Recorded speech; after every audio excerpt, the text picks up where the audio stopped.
안녕하세요. 최호섭입니다. 혹시 다이슨이 만드는 헤드폰 기억하시나요? 아마 이 이미지를 보시면은 바로 기억하실 분들이 많을 것 같습니다. 예, 다이슨이 지난 3월 말에 공개했던 다이슨 존입니다. 저는 지난 11월 말에 영국에서 열린 이 제품의 발표 이벤트에 다녀왔거든요. 예, 세계에서 처음으로 다이슨 존을 여러분께 소개해드립니다. 늘 그렇듯이 이 기대와 걱정을 같이 안고 영국 출장을 떠났습니다. 예, 아마 다들 이 헤드폰에 대해서는 디자인에 먼저 관심이 가실 것 같아요. 아무래도 이 디자인이 좀 미래에서 온 것 같고 제품이 나올까 실제 출시가 가능한 건가라고 생각하실 수 있어요. 저도 좀 그런 생각이 없진 않았는데 실제 만나본 제품은요 굉장히 잘 만들어지기도 했고요. 또 디자인도 걱정보다 훨씬 좋습니다. 특히 이 제품이 만들어진 과정을 좀 생각해 보면은 웃어 넘길 만한 그런 디자인은 아니라고 생각합니다. 다이슨이 이 제품 처음 기획했던 거는 6년 전으로 거슬러 올라간다고 해요. 출발은 개인용 공기청정기입니다. 네, 미세먼지랑 또 여러 가지 공기 오염물질은 정말 세계적으로 골칫거리죠.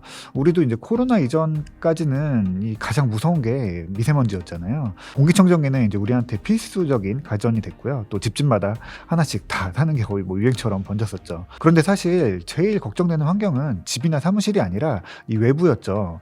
이 마스크를 쓰고 다니긴 했지만 마스크로도 한계가 있고요. 아무리 마스크를 쓰고 다닌다고 해도 마스크 틈으로 미세먼지가 들어와서 건강을 해칠 수 있다. 이런 위협이 항상 있었죠. 그래서 개인용 공기청정기는 뭐 그냥 전혀 터무니없는 상상이 아니라 실제로도 이런 제품이 있으면 좋겠다라는 얘기들도 많이 있었죠. 그리고 남들이 안 하는 걸 이 다이슨이 합니다.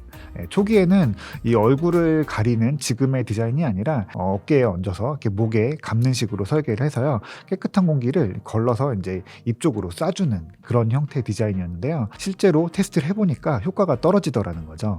이미 여기서 위로 공기를 쏴주는 사이에 여기서 다른 공기가 섞이면서 이제 오염이 되기 시작하는 거죠. 그래서 결국에 다이슨은 얼굴에 가까이 공기 흐름을 만들어줘야겠다라고 생각을 했고요. 그러려면은 결국에 마스크처럼 이 얼굴을 가리는 그런 디자인이 쓰일 수밖에 없는 거죠.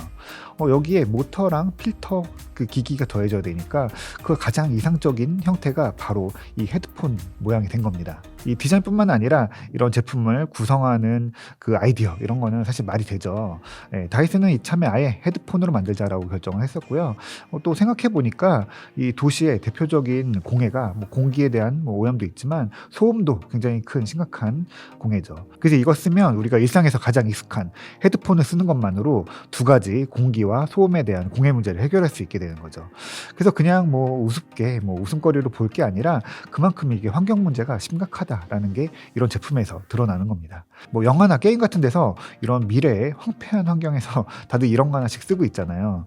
그런 것도 사실은 이 공기 오염에 대한 우리 걱정이 아마 콘텐츠에 반영되는 거라고 저는 생각합니다. 그래서 사실 가장 걱정은 이 디자인이 정말 우리한테 받아들여질 수 있을까라는 건데 사실 디자인은 금방 익숙해지더라고요. 처음에는 이걸 쓰면 막 웃음이 나오는 거 아닌가라는 걱정이 진짜 있었는데 전혀 그렇지 않았고요. 직접 제품을 보면 다이슨 특유의 그 디자인 디테일이 그대로 살아 있습니다. 썼을 때 착용감도 굉장히 편하고요.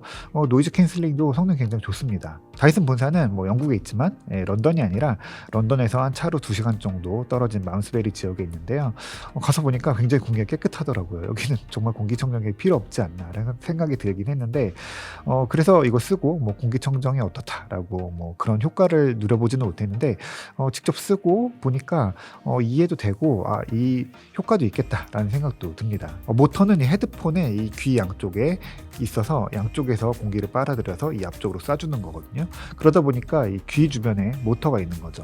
그래서 모터가 돌 때 소음이 조금 있긴 합니다. 이거는 사실 어쩔 수가 없어요.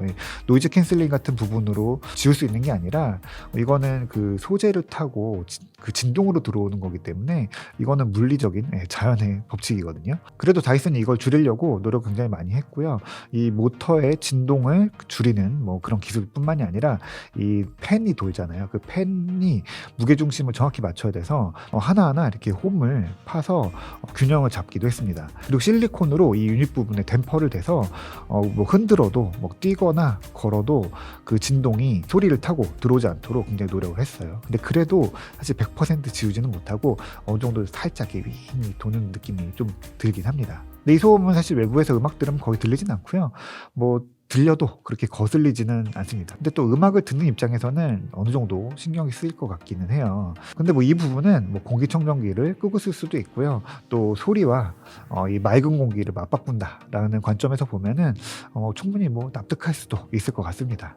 이 앞부분에 가장 관심을 받는 이 바이저는 뭔가 특수한 장치는 아니고요. 공기 흐름만 잡아주는 아주 얇고 말랑말랑한 플라스틱으로 되어 있는데요. 이 헤드폰 양쪽에 모터가 빨아들인 공기를 필터로 걸러서 앞으로 이제 이렇게 쏴주는 거죠. 그래서 굉장히 시원한 공기가 나오는데 이 공기를 쐬는 것만으로도 좀 마음이 놓이더라고요. 이 바이저는 이렇게 자석으로 붙이는 거라서 쓰지 않을 때는 떼어놓으면 됩니다. 그리고 이 패키지는 전용 가방이랑 같이 나오는데요. 에어랩이나 슈퍼소닉의 케이스랑 굉장히 비슷한 느낌이죠. 이 가방이 전 너무 예쁘더라고요. 아무튼 이 다이슨 존의 실제 평가는 출시가 되어봐야지 알겠지만 저는 뭐 이틀 동안 써보면서 디자인에 대한 어색함은 거의 사라졌습니다. 저는 뭐 사실 지하철이나 버스에서도 충분히 쓰고 다닐 수 있을 것 같다라고 생각이 들거든요. 물론 처음에는 이게 좀 낯설 수도 있어요. 근데 제품이 출시되고 몇 번 좀 눈에 띄고 이야기가 되고 그러다 보면은 시장에서도 충분히 익숙해질 것 같다는 느낌이 듭니다. 특히 미세먼지가 심한 날이라고 하면 뭐 여러 가지 다른 헤드폰들 사이에서 우선적으로 이 다이슨 존을 꺼내서 쓸 것 같습니다. 그런데 이 다이슨 존의 뭐 핵심은 공기청정이라고 하지만 사실은 또 본질적으로 보면 헤드폰이죠. 어떻게 보면은 일상에서 이 바이저 없이 그냥 노이즈 캔슬링 헤드폰으로 더 많이 쓰일 수도 있어요. 또 이 바이저가 없으면 디자인적으로도 전혀 낯설지 않고요. 우리가 일반적으로 늘 쓰는 헤드폰이랑 좀 더 다르지 않습니다. 그런데 소리는 사실 조금 걱정이 되는 부분이 있었어요. 왜냐면 이 오디오 비즈니스는 굉장히 까다롭고 또 경험이 많이 필요한 부분이잖아요. 그래서 걱정 반 기대 반으로 헤드폰을 딱 써봤는데 처음 음악을 듣고 나서는 이런 느낌이 좀 먼저 오긴 했어요. 원래 다이슨 제품 보면은 뭐 디자인에 끌려서 예쁘다 그런 다음에 딱 직접 써보면은 기능도 좋다, 성능도 좋다 이런 부분이 많았잖아요. 그런데 다이슨 존은 딱 썼을 때 뭐 깜짝 놀라게 하는 뭐 와우 팩터 이런 게 좀 없었던 거죠. 물론 아직까지 제품이 최종 출시 제품이 아니라 아직까지도 이제 튜닝이 이루어지고 있는 중이고요. 또 소리는 뭐 특성을 타니까 제가 뭐 단적으로 뭐 평가를 할 수 있다라는 건 아니고요. 이런 느낌 정도다라고 이야기를 봐주시면 좋겠어요. 그래서 소리가 이상하냐? 사실 그건 아니고요. 이 다이슨이 추구하는 소리가 좀 낯설었던 거죠. 다이슨은 이 다이슨 존의 목표로 왜곡 없이 명료하고 선명한 소리를 들려주고 싶다라고 말했습니다. 실제로도 소리가 굉장히 선명합니다. 가장 와닿는 느낌이 선명하다는 건데 이 소리가 선명하다는 거는 음악 내에서 각 악기들, 뭐 목소리들 이런 소리가 굉장히 또렷하게 분리가 되고요. 또 각자의 소리를 제대로 잘 낸다는 거죠. 오디오 마니아들이 많이 따지는 부분이기도 하거든요. 이 헤드폰은 6에서 21kHz까지 소리를 내는데요. 그 안에서 저음도 이렇게 퍽퍽하게 퍼지지 않고요. 고음도 찢어지지 않고 또 묻히지도 않습니다. 그러면은 사실 엄청 좋은 거 아니냐. 네, 보통 이거 해상력이라 그래서 많이들 따지시는 부분인데 사실 처음에는 너무 낯설더라고요. 이게 처음 듣는 음색인데 뭔가 좀 날카롭다는 느낌이 들 정도였었거든요. 나중에 이 사운드 엔지니어랑 이야기를 나눠볼 기회가 있었는데 이 고음에 대한 여유가 있어야지 소리가 명료하게 표현된다라고 합니다. 듣고 보니까 맞는 얘기인 것 같거든요. 근데 이게 음악으로 나올 때는 조금 소리가 좀 둥글둥글하게 섞이는 게 필요하지 않나라는 생각도 좀 들더라고요. 이 소리나 음질이 뭐 음색이 이런 게 안 좋은 게 아니라 너무 선명하다 보니까 그 느껴지는 이질감 같은 그런 쪽에 좀 가까운 것 같아요. 이 소리에 대해서 다이슨 뭐 엔지니어들한테 이야기 들어보면은 좀 그럴 수도 있겠다라는 생각이 드는 게 다이슨이 이 헤드폰 소리를 튜닝할 때 이른바 골드 리스너 이런 분들의 도움을 받지 않았어요. 보통 이제 오디오 회사들은 자체적으로 이 회사의 소리, 음색을 맞추는 게 굉장히 중요하거든요. 그래서 골드 리스너를 두고 이 사람들이 최종 이제 튜닝에 참여해서 소리 색깔을 만들어냅니다. 근데 그게 결국에는 그렇게 훈련된 사람들의 취향을 음악 듣는 사람한테 어떻게 보면은 좀 강요한다라는 게 다이슨의 생각이더라고요. 그래서 다이슨은 뭐 이런 특정 사람들의 취향이 아니라 아주 원론적인 접근, 그러니까 원래 녹음실에서 나는 제작자가 만들어내려고 했던 그 소리를 그대로 낼 수 있게 만들자는 데에서 출발했고요. 데이터를 바탕으로 튜닝을 했습니다. 그래서 저음에서부터 고음까지 모든 소리가 다 깨끗하게 잘 들릴 수 있도록 했고요.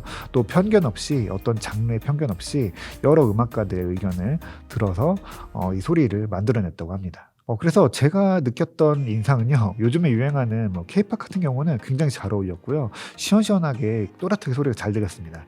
근데 쪼끔 조용한 뭐 스탠다드 팝이나 뭐 재즈, 클래식 같은 경우에는 이 공간감보다는 그 악기 소리가 그냥 그대로 귀에 꽂히는 느낌이 좀 있었거든요. 그래서 이게 사실 어떤 느낌을 좋아하는지 이런 거는 뭐 개인의 선택이겠지만 제가 느꼈던 거는 '쪼끔은 날카롭다.'라는 인상이 좀 있었어요. 그래서 첫날 이 제품을 듣고 제가 느꼈던 그런 인상들을 좀 이야기를 해 줬었는데 그다음 날 이 엔지니어랑 인터뷰할 수 있는 자리가 있었습니다. 그때 또 다른 다이슨 존 헤드폰을 건네주는 거예요. 그래서 "이거 한번 들어봐라." 그러더라고요. 좀 다른 튜닝이 되어 있다고 하는데 들어보니까 진짜로 전날 들었던 거랑은 좀 다른 전혀 다른 좀 공간감이나 좀 부드러움, 좀 제가 생각했던 '이런 소리가 났으면 좋겠다.'라고 하는 느낌이 제품에 좀 반영이 돼 있더라고요. 네, 이게 뭐 하루아침에 뭐 뚝딱 만든 건 아닐 거예요. 예, 이 다이슨 존도 요즘 트렌드처럼 이 소프트웨어로 소리를 계속 만들어내고 다듬을 수 있습니다. 그 더 나은 결과를 내기 위해서 뭐 여러 가지 뭐 사람들의 의견을 듣고 그동안 굉장히 많이 튜닝했겠죠. 그래서 그중에서 한 가지를 또 가지고 와서 들려줬던 것 같아요. 그래서 '이렇게 해서 소리가 바뀔 수 있다.'라는 거를 좀 느낄 수 있었는데 기본적으로 이 헤드폰 체력이 굉장히 좋다는 거를 느낄 수 있었고요. 기술적으로 소리를 다 낼 수 있는 그런 탄탄한 베이스가 갖춰져 있기 때문에 그 음색을 사실 이렇게 만들어도 되고 저렇게 만들어도 이게 다 받쳐준다는 거죠. 그리고 더 나은 결과를 만들어내기 위해서 뭐 이날 이벤트 왔던 사람들의 의견들 듣고 또 그걸 또 계속해서 반영하겠다라는 의사를 비춰줘서 그래서 이 음색은 지금도 계속 만들어가는 중이고요. 여러 가지 소리를 또 낼 수 있다라는 걸 확인할 수 있었습니다. 그리고 무엇보다 사람들의 반응을 듣고 이 다른 답들을 찾아가는 어떻게 보면 엔지니어들인 거죠. 어떤 문제가 있으면은 그 문제를 해결하겠다. 이 소리에 대해서 어떻게 느끼고 있니? 그럼 우리가 그 불편한 걸 한번 해소해 볼게라는 이런 접근들이 굉장히 신선했어요. 사실 저는 이번에 제품만큼이나 이 다이슨이 일하는 업무 문화가 굉장히 재밌게 느껴졌었거든요. 이 회사의 미션이 Solve the Problem Ignored거든요. 남들이 무시하고 넘어가는 문제들을 찾아서 우리가 기술로 해결한다라는 겁니다. 어떻게 보면 지극히 엔지니어적인 마인드인데요. 네, 기술에 대한 자부심과 고집도 있지만 결국에는 이 제품을 쓰게 될 사람들의 반응도 하나의 문제일 수 있고요. 그거를 해결하고자 하는 그런 의지를 보여준다는 거죠. 아마도 그래서 실제 제품이 나올 때는 조금 더 보편적으로 만족스러운 소리를 내면서도 또 소프트웨어 이퀄라이저로 뭐 각자 입맛에 맞출 수 있도록 제품이 나올 것 같습니다. 그래서 결국에는 소리에 대해서 뭐 첫인상이 강렬하지는 않았지만 그 기대를 굉장히 크게 안고 돌아왔어요. 그래서 역시 제품은 경험해 보기 전과 후로 갈리는 것 같습니다. 현장에서도 제품에 대해서 반응 굉장히 좋았고요. 적어도 이제 디자인에 대해서는 이견이 없었습니다. 이 소리에 대한 부분들은 여러 매체들이 각각의 의견을 낸 것 같은데요. 다른 매체들 기자들이랑도 얘기해봐도 제 생각이랑 좀 비슷한 부분들이 어느 정도 좀 있었던 것 같고요. 그게 공통적으로 뭐 받아들여졌으니까 실제 출시될 제품의 소리가 굉장히 기대되더라고요. 이 우리가 닥쳐 있는 이 공해에 대한 환경에 대한 문제가 이 제품을 탄생시켰고요. 사실 이런 현실은 어떻게 보면 안타깝지만 또 다이슨이 이런 문제를 발견하고 풀어가는 과정 굉장히 흥미로웠고요. 결과물에 대해서도 공감이 충분히 되고 있습니다. 출시 일정은 아직 안 정해졌는데요. 아마도 머지않아서 출시가 될 것 같습니다. 당장 이 제품이 뭐 소리가 어떻고 헤드폰은 어때요라고 평가는 아직 출시가 되지 않아서 저도 좀 조심스럽긴 하지만 제가 듣고 온 것보다 실제 출시될 제품에 대한 기대가 조금 더 큽니다. 그래서 실제 완성품이 출시되면은 꼭 한번 다시 써보고 다시 이야기하는 기회를 마련하도록 하겠습니다. 다이슨 존에 대해서는 제가 더 정리한 것도 있고 생각한 것도 있으니까 아마 뭐 사실 자료가 아직은 별로 없잖아요. 그래서 이거 보시고 궁금하신 점들이 있으면은 뭐 댓글이나 이런 거 남겨주시면은 제가 그거 보고 이야기를 또 다시 만들어 보도록 하겠습니다. 오늘 얘기는 여기까지 할게요.